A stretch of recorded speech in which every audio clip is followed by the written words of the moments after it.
Tonight, we return gently to the quiet streets of New York City, a city filled with light, with movement, with endless life. And yet, beneath that motion, there was stillness, a hidden rhythm, a system that did not announce itself, but quietly shaped everything around it.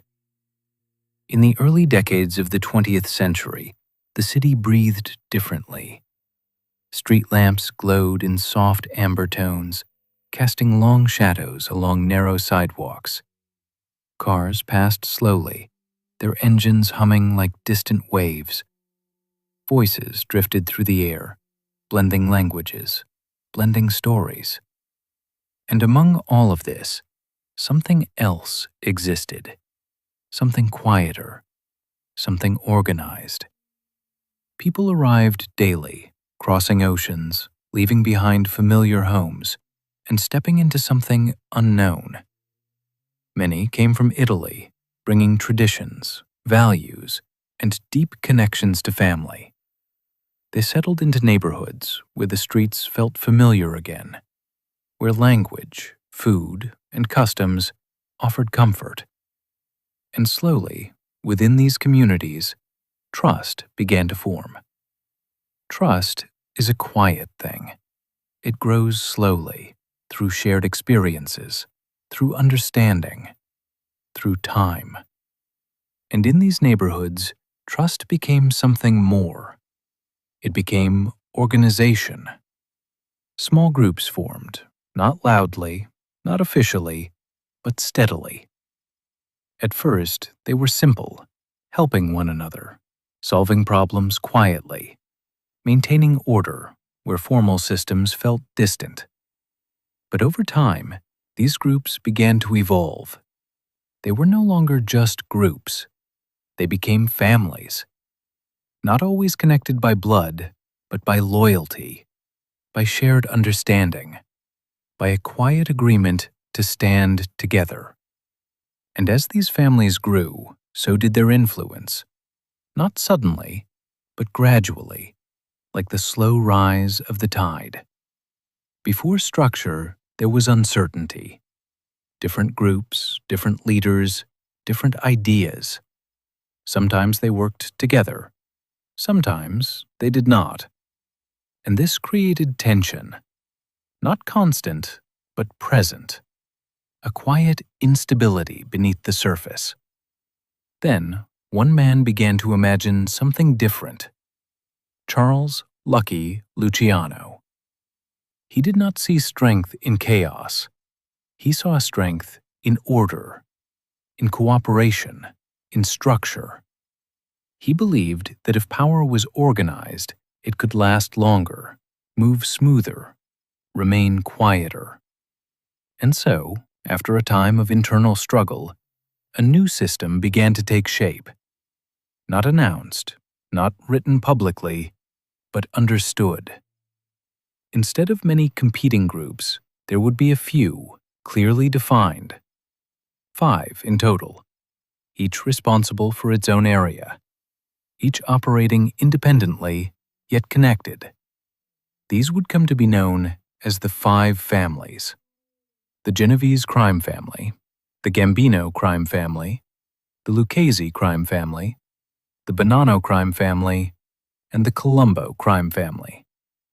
5 pillars supporting an invisible structure.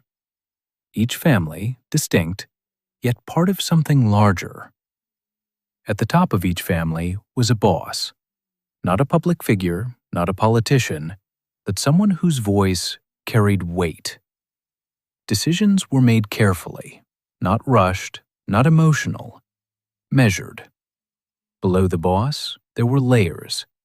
An underboss who helped manage the structure, a trusted advisor offering quiet guidance, captains who oversaw smaller groups, and below them, soldiers. Each role clear, each responsibility understood. Above all, there was silence. Words were chosen carefully. Conversations were brief. Names were protected. Silence was not just a habit, it was protection. It allowed the system to exist without being fully seen. To most people, life looked normal. Markets opened each morning, children walked to school, families gathered for meals. And yet, beneath that normalcy, decisions were unfolding. Quietly. The five families did not need to be visible. Their influence moved through conversations, through relationships, through quiet agreements.